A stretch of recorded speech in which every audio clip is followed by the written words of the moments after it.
আচ্ছা, মাকে দেখতে কি ইচ্ছা হয়?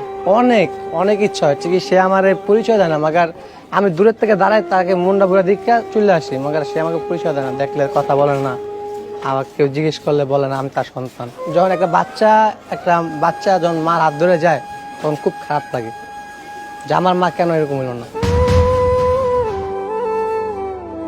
হ্যাঁ, আসসালামু আলাইকুম। আসসালামু আলাইকুম। ওয়ালাইকুম আসসালাম রাহমাতুল্লাহ। ভাইয়া একটু পাশে দাঁড়ান, আপনার সাথে কথা বলি। বলছি, এই যে আপনি লাঠি ভর করে হেঁটে আসছেন, আপনার এই পায়ের কি সমস্যা হয়েছে? ভাইয়া পায়ে accident, train accident. Train accident? কি নাম আপনার? মোহাম্মদ রমজান। মোহাম্মদ রমজান। আপনার বাসা কোথায়? বাসা হইলো এই যে আপনার কি এটা রূপসা ঘাট বলে না, ওই রূপসা ঘাট। আগে স্টেশনে থাকতাম আর কি। রূপসাঘাটে? এখানে আপনার বাড়ি না বাসা? মানে বাসা ভাড়া থাকে আর কি, মানে স্টেশনে থাকলে দেখা যেত ঘা পাশা হয়ে যেত, এই জন্য একটা বাসা নিয়েছি। মা বাবা সবাই এখানে থাকে? মা বাবা আসলে মা বাবা নাই আমার। আব্বু মারা গেছে 2015 সালে, আর আম্মু ছোটবেলাতে দেখি নাই। ও আচ্ছা, তাই আপনার কোনো ভাই বোন নেই? ভাই বোন বলতে ছোট একটা ভাই আছে, ওটা আম্মুর সাথে, মানে আম্মু যার দ্বারা বিয়ে বসছে তার দ্বারাই থাকে। আচ্ছা, একটু ক্লিয়ার করে শুনি যে আপনি বললেন যে 2015 সালে আপনার আব্বা মারা গেছে। জি। সে কিভাবে মারা গেছিল? সে অসুখে মারা গেছে। মানে কি অসুস্থতার জন্য? তার মাইটা জন্ডিস ছিল, আর গা অটোমেটিক মানে কিছু খেলে বমি করে দিত। হ্যাঁ, এখন আপনার মা অন্য জায়গায় বিয়ে করেছে, তাই? সেই ঘরে আছে। আপনার কি কোনো ভাই ছিল না বা বোন ছিল না? হ্যাঁ, না ভাই বোন কেউ ছিল না, শুধু ছোট্ট একটা ভাই ছিল যেটা কোলে আরেকটি, তা ওনাদারই ছিল। একটু ক্লিয়ার করেন যে আপনারা কয় ভাই বোন? আমরা ধরতে গেলে দুই ভাই। ধরতে গেলে মানে কি, আরেকটা ভাই কোথায়? আরেকটা ভাই আমার আম্মুর দ্বারে। আপনার আম্মুর কাছে? ওই যে আপনার আপন ভাই আপনার আম্মু নিয়ে এই বাসায় চলে আসছে, তাই? তা এই যে আপনার মা আপনার খোঁজ রাখে না? না, আমার মা ছোটবেলাতে আমার খোঁজ রাখে না। এটা কারণ কি? তাও আমি জানি না, ছোটবেলাতে আমার আঘাতে রাস্তার থেকে বড় হয়েছি আমি। যেমন এই যে হাত পুড়াই দিছে, তারপরে যে মাথা পুড়াই দিছে। হাত পুড়াই দিছে কে? মানে পুরোপুরি ল্যাম্পো ছিলেন না, ল্যাম্পো থেকে হাত ঠেলা দিছে, দুধ চাইছি দেখা। তারপরে যে মাথা এই যে দাগ আছে। হ্যাঁ, এটা কে করছে? এটা আমার আম্মু করছে। নিজের আম্মু? নিজের আম্মু হাত পুড়াই দিছে, এমনকি মাথাও পুড়াই দিছে। কারণ কি? ওই দুধ চাইছিলাম দেখা, আগে মানে ইয়া করে ফেলাইছে। এটা কত বছর বয়সে? ওই সময় আমি হামুরাটি। ও আচ্ছা আচ্ছা, মানে এটা পরে প্রতিবেশীরা বলছে, সেখান থেকে শোনা। আপনি এমনি কি অন্য দিক থেকে সুস্থ, পা ছাড়া? অন্য দিক থেকে সুস্থ, মানে আমার যদি কেউ মানে হেল্প করতো যে তুই এই ভাড়া গাড়ি চালা, তোর ভাড়া গাড়িটা দিয়ে দিলাম, তাহলে আমি রিক্সা চালাতাম, কি অটো, ইজি বাইক ধরেন, ভ্যান, এগুলা। ভ্যান চালাতে পারেন, তাই? ভ্যান চালাতে পারি, ইজি বাইক চালাতে পারি, মাইন্দাও পারি। আচ্ছা আচ্ছা, এই যে সারাদিনে যে মানুষের দাঁড়ে দাঁড়ে গিয়ে আপনার কেমন টাকা ইনকাম হয়? যখন 200-300 টাকা ইনকাম হয়, মাকে যা কথা বলে, যেগুলো কথা বলে মনটা ছিঁড়া বাইরে হয়ে যায়, কুলজাটা ছিঁড়া বাইরে হয়ে যায়। মনটা চায় না যে আমি আর ভিক্ষা করি। মানে কি বলে, একটা মানুষের সম্পর্কে বলেন তো। ধরেন এই যে পা নাই আমার, কয় কিরে তুই কাম করে খাইতে পারছ, তো সবই ঠিক আছে, খালি একটা পা নাই। আরে ভাই, কাজ থাকলে কি আমি কি আপনাদের আসতাম চাইতে? তা তো আমি নিজে কাজ করেই খেতাম। আর পা থাকলে কি আপনাদের আসতাম? আমি নিজে কর্ম করে খেতাম। এটা পাটা কত বছর আগে হারায় আর কিভাবে হারায়? পাটা হয়েছে ট্রেন অ্যাক্সিডেন্ট, মানে আমি ট্রেনে বন্ধু বান্ধবের সাথে ছাদে উঠছিলাম, ঘুরতে গেছি, আসার সময় রাইত হয়ে যায়। রাইত হয়ে গেলে আমার গলায় একটা চেন থাকে। আমার আব্বু রিক্সা চালাতে যাওয়ার সময় আমি চেনটা পাইছিল।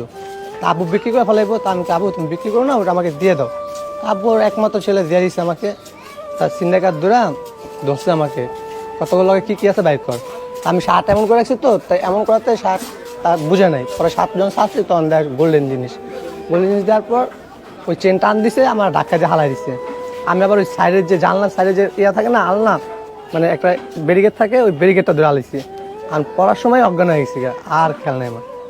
আচ্ছা, এই যে আপনি বললেন যে মানুষের দ্বারে দ্বারে গেলে মানুষে বেশি কথা বলে, তারপরে বলে যে তুই তো সুস্থ, তোর একটা পা নেই, কর্ম করে খেতে পারিস না, আবার নেশা পানি করো। হ্যাঁ, এখন আপনাকে যদি কেউ একজন কোনো মুদি দোকানে আপনাকে রাখে বা আপনাকে কেউ নিতে চায়, তার বাড়িতে কাজ করতে দিতে চায়, ভাই রাস্তাটা ক্লিয়ার করেন, সমস্যা হবে, তাহলে কি আপনি তাদের কাছে যাবেন? যদি বলে যে ইরা রমজান, তুমি আমার বাড়িতে কেয়ারটেকার হিসেবে থাকো, গেটে থাকো, আমার গেটম্যান হিসেবে থাকো, বা তুমি হচ্ছে আমার দোকানে কর্মচারী হিসেবে থাকো, অবশ্যই থাকবো। থাকবেন? অবশ্যই। আচ্ছা, কাজটা আমারও চাই, আমার মনের থেকে কাজ চাই, ভিক্ষা মনের থেকে উঠে গেছে। ভিক্ষা করতে ইচ্ছা করে না, একদম মানে ঘৃণা পড়ে এর ভিতরে। আর যদি কেউ আপনাকে কর্মসংস্থান করে দিতে চায় তাহলে আপনি কি করলে, কোনটা হলে আপনার জন্য সুবিধা হয়? বেশিরভাগ সুবিধা হয় আমার গাড়ি দিলে, কিন্তু আমি গাড়ি চালাতে ভালো পারি আর কি। গাড়ি বলতে? এই যে ইজি বাইক, ইজি বাইক, রিক্সা, এই অটো, ভ্যান, অটো, তাই তো? যখন একটা কর্ম দিলে আর কি আমি খুশি, আচ্ছা যেটা আমার দ্বারা সম্ভব। আচ্ছা, কর্ম সম্পর্কে তো সবাই শুনলো জানলো দেখলো আমাদের অডিয়েন্সরা। আমি একটা বিষয় আপনার কাছে একটু ক্লিয়ার করব যে ছোটবেলায় আপনার মা আপনাকে এই যে পা মানে হাত পুড়াই দিল, মাথা পুড়াই দিল, এই যে ঘটনাটা বললেন, আসলে মা এমন হলো কেন? সেটা তো জানি না। মা যতই খারাপ হোক, কারণ আমি তো শুনছি, আমার বাপের মুখেও শুনছি, দাদির মুখেও শুনছি, আর মা যতই খারাপ হোক, মা তো। আচ্ছা, মাকে দেখতে কি ইচ্ছা হয়? অনেক অনেক ইচ্ছা হচ্ছে কি, সে আমার পরিচয় দেয় না, মাগার আমি দূরের থেকে দাঁড়াই, তাকে মুন্ডা বুড়া দীক্ষা চলে আসি, মাগার সে আমাকে পরিচয় দেয় না, দেখলে কথা বলে না, আমাকে কেউ জিজ্ঞেস করলে বলে না আমি তার সন্তান। মা আবার কখনো উল্টা খোঁজ কথা রাখে বলে, না? তার নিয়ে উল্টা কথা বলে আমার ছেলে নেশাখোর, আমার ছেলে এইটা ওইটা, তা আমি কোনো মাথা কামাই না। থাক, আমার মা যেটা কইছে, আমি পাগল মানুষ, আমার মা ভালো মানুষ, থাক।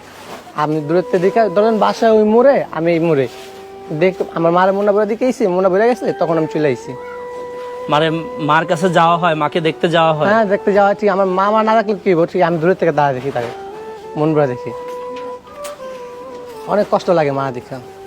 তো যখন একটা বাচ্চা যখন মার হাত ধরে যায়, তখন খুব খারাপ লাগে যে আমার মা কেন এরকম হলো না। মানে মার কথা যখন মনে হয় তখন মাকে দেখতে যাওয়া হয়। মা কোথায় আছে এটা কি জানা আছে? কোথায় থাকে? মহাসিংহ স্টেশন। ওইখানে কি নানু বাড়ি নাকি মায়ের বাড়ি? নানুর বাড়ি। আর নানুর বাড়ি, নানু মারা গেছে, এখন মারই বাড়ি। নানা মারা যাওয়ার পর মা ওইখানে থাকে। আর মাকে দেখার ইচ্ছা হইলে দূর থেকে দাঁড়িয়ে দেখে আসা। তো আপনারা যারা মানুষের জন্য পেজের ভিডিওগুলো দেখেন, এই রমজান ভাইকে নিয়ে কিন্তু আমরা বিগত দিনে একটা ভিডিও বানিয়েছিলাম। আমাদেরকে অনেক অডিয়েন্স নক করেছিলেন দেশ থেকে এবং দেশের বাহির থেকে। রমজান ভাইকে 3-4 জন প্রতিশ্রুতি দিয়েছিলেন তাকে একটা অটো রিক্সা কিনে দিবেন। আমরা কিন্তু রমজান ভাইকে রেল স্টেশনে অনেকবার খুঁজতে গিয়েছি, তার সন্ধান পাই নাই। আজকে রূপসা বাজারে আমরা এখান থেকে যাচ্ছিলাম, ফরচুনেটলি দেখা হয়ে গেল। তার জন্য তার সাথে এতগুলো কথা বললাম, তার পুরাতন সেই ইতিহাসগুলো আপনাদের সামনে আবার তুলে ধরলাম। তো আপনারা যারা রমজান ভাইয়ের সাথে যোগাযোগ করতে চান তারা রমজান ভাইয়ের নাম্বারে যোগাযোগ করবেন। আপনার নাম্বারটা বলেন। আমার নাম্বারটা মুখস্থ না, আপনি ভাই করে নিতে পারেন। আচ্ছা, ফোনটা দেন। এই রমজান ভাইয়ের নাম্বারটা আমরা দিয়ে দিচ্ছি ভিডিও স্ক্রিনে, আপনারা এখান থেকে দেখে কন্ট্যাক্ট করবেন। 01938122952। এই যে রমজান ভাইয়ের নাম্বারটা এখানে আছে, আমি ভিডিও স্ক্রিনে সুন্দর করে দিয়ে দিব, এনেন। তো আপনারা যারা তাকে একটা কর্মসংস্থান দিতে চেয়েছিলেন তারা অবশ্যই তার সাথে যোগাযোগ করবেন যে তাকে একটা কর্মসংস্থানের ব্যবস্থা করে দেওয়া যায় কিনা। প্রবাস থেকে যারা প্রতিশ্রুতি দিয়েছিলেন যে রমজান ভাইকে একটা অটোরিকশা কিনে দিবেন, সেই ভাইদের দৃষ্টি আকর্ষণ করছি। তার জীবন বৃত্তান্ত শুনলে অবশ্যই চোখে পানি চলে আসে। এখন ভিক্ষা করতে গেলে মানুষ তাকে বেশি বেশি কথা বলে তোর তো একটা পা নাই, শুধুমাত্র তোর বডি তো ঠিক আছে, তাহলে তুই ভিক্ষা করিস কেন? অনেক কথা বলে, অনেকে অনেক রকম বলে, কারণ সমাজের প্রত্যেকটা মানুষ ভিন্ন রকম, আলাদা। অনেক সহৃদয়বান ব্যক্তি আছে এবং তার মধ্যেও কিছু খারাপ মানুষ আছে। যাই হোক, সেই প্রসঙ্গে যাব না। আপনারা যারা রমজান ভাইয়ের নাম্বারটি পেয়েছেন আমাদের ভিডিও স্ক্রিনে, অনেক দিন চেয়েছিলেন নাম্বারটা, আমরা দিতে পারিনি। দীর্ঘ 3 মাস পর তার সাথে যোগাযোগ করে আজকে আমরা তাকে পেয়েছি, তার সম্পর্কে বলেছি। আপনি কি আর কিছু বলবেন অডিয়েন্সদের? না ভাই, আমার কিছু বলার নেই। আমার খালি একটাই কথা, যে আমরা কেউ যদি একটা কাজ দিত তাহলে আমার খুব ভালো হতো, কাজ দিলে আমি খুব হ্যাপি থাকতাম। আচ্ছা, আপনার মা যদি এই ভিডিওটা দেখে তাহলে মায়ের উদ্দেশ্যে কি বলার আছে? মার উদ্দেশ্যে, আমার মা যতই খারাপ থাক না কেন, আমার মা এতটুকু যে আমার মা আমার যখন না কথা কোক, খালি আমার একটু দেখা দিলে হইব, আমার ভালো, আমার যেন একটু ভালোবাসে, আমার যেন একটু মানে কয় যে বাবা আয়, আমার বুকটা একটু আয়। অনেক জ্বালা ধরতে মন চায়, আমাকে আর পারি না, আমার খুব খারাপ লাগে এগুলো দেখলে। এই ডিজিটাল যুগে, এই প্রযুক্তির যুগে রমজান ভাইয়ের মা যদি ভিডিওটা দেখে থাকেন তাহলে আপনার সন্তানের কথা, যে আপনার সন্তান শুধুমাত্র আপনাকে একটু দেখতে চায়, আপনাকে একটু বুকে জড়িয়ে ধরতে চায়, আমি আশা রাখছি আপনি আপনার সন্তানের এই আশাটুকু পূরণ করবেন। তো সবাই ভালো থাকবেন, সুস্থ থাকবেন। রমজান ভাইয়ের নাম্বারে যোগাযোগ করে সেই সকল মানুষগুলো তার সাহায্যে এগিয়ে আসবেন। আল্লাহ হাফেজ। আসসালামু আলাইকুম।